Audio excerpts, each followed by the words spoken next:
एक जण अंदर वा गाडीत एक जण अंदर वा गाडीत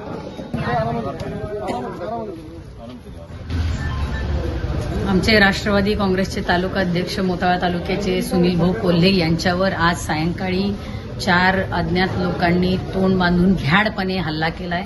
त्यांच्यावर प्राणघातक हा हल्ला करण्यात आलाय। त्याचा मी सगळ्यात पहिल्यांदा या ठिकाणी निषेध करते।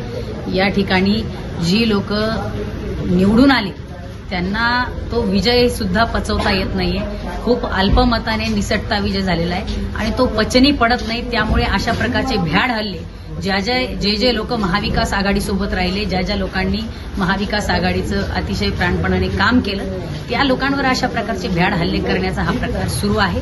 त्याचा आम्ही निषेध या ठिकाणी करतो आणि माझी पोलीस प्रशासनालाही विनंती आहे की या लोकांना या ठिकाणी शोधून यांना तातडीने अटक झाली पाहिजे, यांच्यावर कारवाई झाली पाहिजे आणि अशा प्रकारचे जे काही प्रकार निकाल लागल्याच्या दिवसापासून सुरू आहे हे सगळे प्रकार थांबले पाहिजेत। ज्या लोकांनी महाविकास आघाडीचं काम केलं त्या लोकांच्या घरावर तलवारी घेऊन लोक पाठवले जात आहेत। कुठे ज्यांच्या घरावर आमचे महाविकास आघाडीचे बॅनर लागलेले होते त्यांना प्राणघातक हल्ले होत आहेत। जे लोक काम करत होते त्यांच्यावर हल्ले होत आहेत। या पद्धतीने बुलडाण्याचा बिहार करण्याचा प्रयत्न सुरू आहे, तो सहन केला जाणार नाही। हे ताबडतोब थांबलं पाहिजे।